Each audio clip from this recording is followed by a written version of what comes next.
High.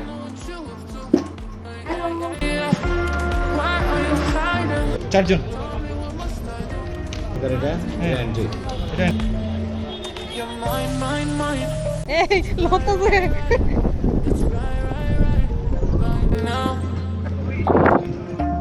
Why are you hiding? Tell me what must I do? Come to you, come to you. Hello viewers, আসসালামু আলাইকুম। কেমন আছেন সবাই? আলহামদুলিল্লাহ ভালো আছি। ভিডিওর টাইটেলটা দেখে এতক্ষণে বুঝে গেছেন আজকের ব্লগটা কী নিয়ে হতে যাচ্ছে। কি পছন্দ, পাহাড় নাকি সমুদ্র? যদি পাহাড় হয়ে থাকে তাহলে হ্যাঁ, আজকের ব্লগটি আপনার জন্য। চলুন আপনাদেরকে একদিনের অর্ধবেলার পাহাড়ের গল্প শুনিয়ে আসি। তো ভোরবেলার বান্দরবনের পাহাড়ি রাস্তার সৌন্দর্য উপভোগ করার জন্য যখন বাসা থেকে বাইর হয়ে বাসে চড়ি, ঠিক তখনই কক্সবাজার চট্টগ্রাম হাইওয়ের মাঝখানে এই বাস দুর্ঘটনাটি চোখে পড়ে গেল। ফলাফল 1 ঘন্টা ট্রাফিক জ্যামে বসেছিলাম।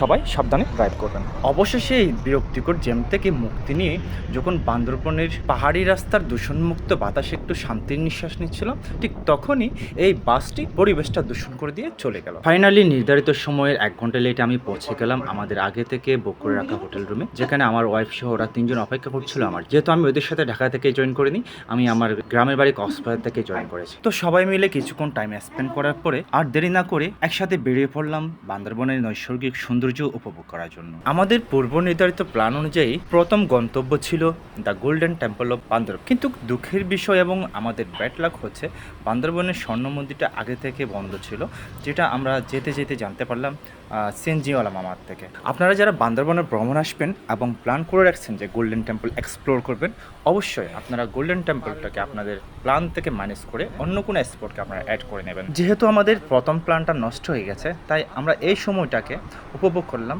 বান্দরবনের সাঙ্গু নদীর উপরে নির্মিত সাঙ্গু ব্রিজের উপরে। এই ব্রিজের উপর থেকে দূরের ওই পাহাড়গুলোকে এত সুন্দর লাগছিল, আমি তো আমার ওয়াইফকে বলছিলাম চলো আমরা এখানে একটা ঘর বেঁধে দেখে যাই। প্রখর রোদ এবং গরমের মধ্যে আমরা আমাদের সময়টাকে উপভোগ করলাম। পানি শূন্য সাঙ্গু নদীর সাথে পাহাড়ের মিলনটাকে এত সুন্দর লাগছিল যা ভাষায় প্রকাশ করার মতো না। কি জানি বর্ষাকালে হয়তোবা সেটা মানুষের চোখ আরো বেশি করে জড়িয়ে দেয়। তো বেশ কিছুক্ষণ সময় আমরা ব্রিজের উপর অতিবাহিত করে আমরা আবার রওনা দিলাম আমাদের দ্বিতীয় গন্তব্য মেঘলার দিকে। তো মেঘলা যাওয়ার জন্য আমরা বান্দরবান শহর থেকে একটা সিএনজি ভাড়া করলাম, যেটা ভাড়া ছিল 200 টাকা। যদিও ড্রাইভার মামা 300 টাকা চেয়েছিল, আমরা দাম দর করে 200 টাকায় ঠিক করলাম। একটা জিনিস মাথায় রাখবেন, বান্দরবান শহরে কিন্তু কোনো অটো বা ব্যাটারি চালিত রিক্সা নাই। আশেপাশের সমতল জায়গায় যাওয়ার জন্য আপনাকে প্যাডেল চালিত রিক্সা এবং পাহাড়ি ডালু রাস্তায় যেতে হলে সিএনজি ছাড়া আপনার কোনো বিকল্প নাই। তো আপনারা যারা 2-3 দিনের জন্য বান্দরবান ভ্রমণে আসবেন, অবশ্যই সিএনজি ভাড়া ভাবত 8-10 হাজার টাকা এক্সট্রা নিয়ে আসবেন, কারণ এখানে সিএনজি ভাড়া অনেক বেশি। কেন চলার দিদি, কেন চলার ভালো চলে। বান্দরবনের পাহাড়ি রাস্তাগুলো এত সুন্দর এবং প্রশান্তিময়, যেটা আপনার মন জড়িয়ে দেবে। অবশ্য আপনাকে এই সৌন্দর্য উপলব্ধি করতে গেলে যে কোনো গাড়ির জানালার পাশে বসতে হবে, অন্যথায় আপনার ষোলনাই বেড়ে যাবে। আপনাদেরকে আরেকটা ইনফরমেশন জানিয়ে রাখি, বান্দরবন শহর থেকে মেঘলার দূরত্ব মাত্র 4.5 কিলোমিটার। যেহেতু পাহাড়ি ঢালু রাস্তা, তাই চলতে চলতে মনে হবে 10 থেকে 12 কিলোমিটার। তো চলতে চলতে আমরা আমাদের হোটেলকে অতিক্রম করে যাচ্ছি। আমরা যে হোটেলে ছিলাম সেটা হচ্ছে হোটেল হিল ক্রাউন, যেটা দূরত্ব ছিল বান্দরবন শহর থেকে মাত্র 1 kilometre. For your kind information, আমরা যে হোটেলে ছিলাম হোটেল হিল ক্রাউনের সামনেও অবশ্যই একটা গোল্ডেন টেম্পল আছে, যেটার কারণে মূলত আগের যে পুরাতন গোল্ডেন টেম্পলটা সেটা বন্ধ রাখা হয়েছে, যেটা আমি জানতে পেরেছি ওখানকার কিছু লোকাল মানুষের কাছ থেকে। যদিও এই টেম্পলটা এখনো নির্মাণাধীন। ফাইনালি 12 থেকে 15 মিনিট পরে আমরা এসে থামলাম মেঘলার সামনে। এটা হচ্ছে মেঘলা।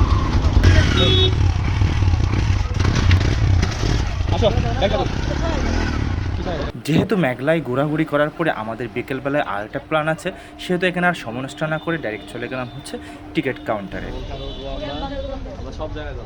ও 4 জন আছে। কেমন কার সেফটি আছে তো না? 4 জন ভিতরে কি টাইম নির্দিষ্ট টাইম আছে? 7টা সন্ধ্যা 7টা পর্যন্ত। এই যে কেবল কার, এটা এন্ট্রি। এটা এন্ট্রি। ওকে, ধন্যবাদ। তো আমাদের 4 জনের এন্ট্রি টিকিট সাথে অবশ্যই কেবল কারের টিকিট সহ আমরা নিয়ে নিলাম। এখন আমরা এন্ট্রি করবো হচ্ছে মেঘলা পর্যটন কেন্দ্রে। কেবল কারেন্টটাও দিয়ে দিছো স্পিকার আরেকটা বিষয় হচ্ছে, এর আগে আমি যখন মেঘলায় এসেছিলাম সেটা হচ্ছে 2013 বা তারও আগে হবে, প্রায় 10-15 বছর পরে আমি আবার সেকেন্ড টাইম মেঘলায় আসলাম। তখন মেঘলার এন্ট্রি পয়েন্টটা এত সাজানো গোছানো ছিল না, এখন অনেকটাই সুন্দর গোছানো হয়ে গেছে। অনেক বছর পর যেহেতু আসলাম তাই একটু এক্সাইটমেন্ট কাজ করছে। কি সুন্দর করে ফেলছে তাই না? মসজিদ নামাজের জায়গা, খুব সুন্দর করে নামাজের ঘর করছে, ওজুখানা করছে। অবশ্য এর আগে যখন আসছিলাম তখন এখানে নামাজের এরকম কোনো ব্যবস্থা করা ছিল না, এখন সুন্দর করে নামাজের জন্য ব্যবস্থা করা হয়েছে।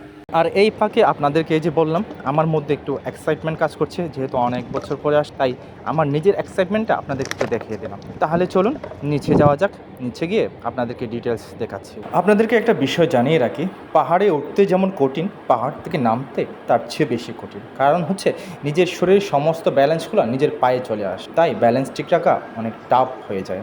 ফাইনালি পয়েন্টে এসে ভিউটা দেখানোর পাশাপাশি নিজেকে একটু এক্সপ্লোর করে নিলাম। আর কিছু দেখা না গেলে তো আবার দেখা যাবো। শুধু কি নিজেকে দেখাইলে হবে, আপনাদেরকে একটু মেঘলার মেন পয়েন্টটা দেখিয়ে নিই। এই হচ্ছে মেঘলার মেন পয়েন্ট, অনেকটা সুন্দর করে সাজানো হয়েছে। এবার যাওয়া যাক, আপনাদেরকে মেঘলার মূল আকর্ষণের দিকে নিয়ে যাই। মেঘলার মূল আকর্ষণ হচ্ছে এই ঝুলন্ত ব্রিজটা। এই ব্রিজটা এত অ্যাট্রাকটিভ যে আমাকে খুব টানছিল, আর তাই আর দেরি না করে ক্যামেরাটা আমার ওয়াইফের হাতে দিয়ে সোজা উঠে গেলাম এই ব্রিজের উপরে। ব্রিজে ওঠার আগে মনে হবে ব্রিজটা নর্মাল, কিন্তু ব্রিজের উপরে যখন উঠবেন তখন বুঝতে পারবেন আপনার অবস্থা কি। এই লড়তেছে এদিকে আমার ওয়াইফ ব্রিজ নড়াচড়া করার কারণে ভয় পাচ্ছে, আর আমি ব্রিজের উপরে উঠে আমার এক্সাইটমেন্টটা প্রকাশ করে দিলাম শাহরুখ খানের স্টাইলে। তোমার এটা তুমি ধরো ধরো ধরো ধরো এই ফুলসিরাত মার্কা ব্রিজের উপর দাঁড়িয়ে মাঝখানে লেক আর চতুর্পাশে পাহাড়ের যে কম্বিনেশনটা, ওয়াও, জাস্ট অসাধারণ। দে লারা দে দে লারেন লারেন লারেন লারেন লারেন লারেন। আর এদিকে সে আমাকে এদিকে উৎসাহ নিয়ে ব্রিজের মাঝখানে চলে গেল। তো কি আর করা, ঘটনা যা হবার তাই হলো, আমার কি দোষ। লারেন লারেন লারেন লারেন। আর আমার মার কাছে না।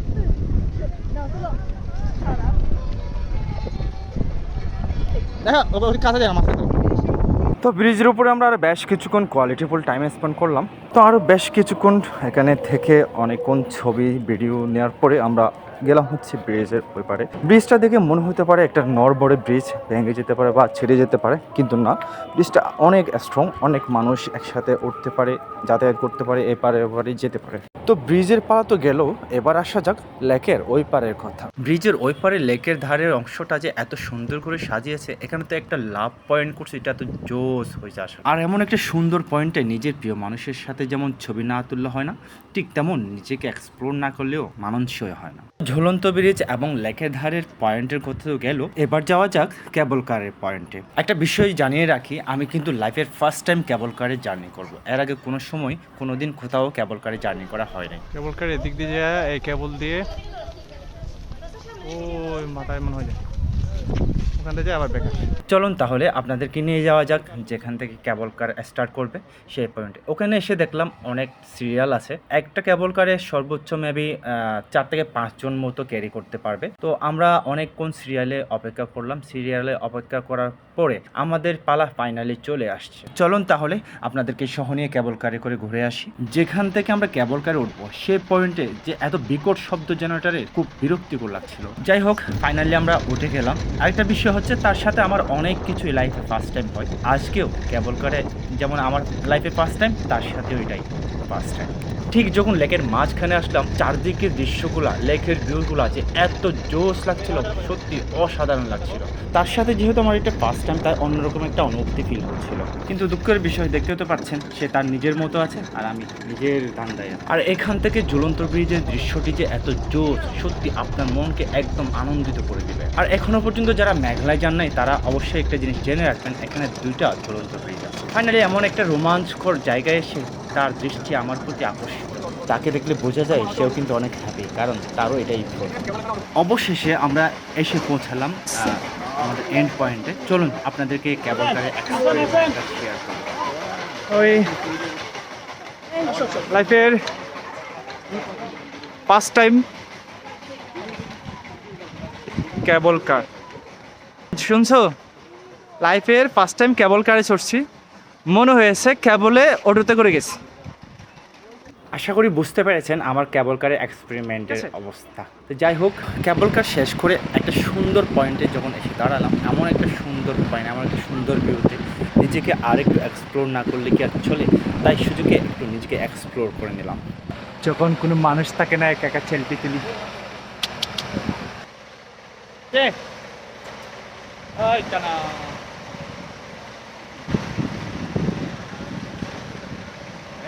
ভিডিও চলতেছে, ভিডিও।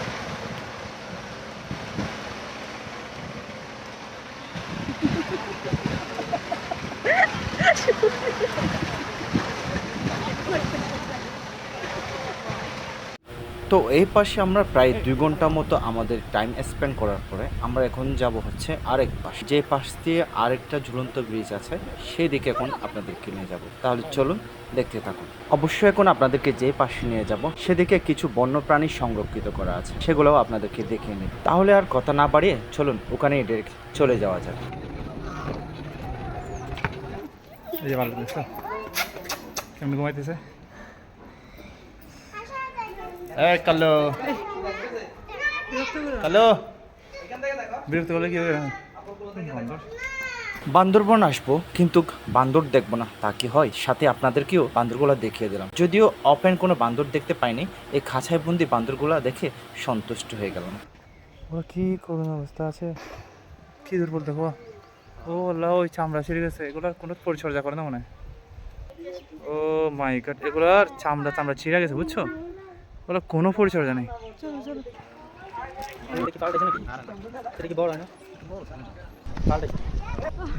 তোমার তেলে তুলে এলাম। তো ফাইনালি প্রায় 3 ঘন্টা মেঘলা পর্যটন কেন্দ্র ঘোরাঘুরি করার পরে এবার আমাদের বাহির হবার পালা। বাহির হইতে চোখে পড়লো বিশাল একটা টিম পিকনিক আসছে, সবাই একই ড্রেস পরা, প্রীতি বনভোজন। ফাইনালি আমাদের মেঘলা ভ্রমণ এতটুকুতে সমাপ্ত, এখন বাইরে যাচ্ছি। অবশেষে আমরা চলে আসলাম এক্সিট পয়েন্টে, এবার যাবার পালা। নেক্সট ভিডিওতে আবার দেখা হবে পার্ট 2-তে খুব শীঘ্রই। তো ভিডিও এবং ইনফরমেশনগুলো যদি যথাযথ মনে হয় তাহলে লাইক, কমেন্ট, শেয়ার করে অন্যজনকে দেখার সুযোগ করে দেবেন। এ পর্যন্ত সবাই ভালো থাকবেন। আসসালামু আলাইকুম।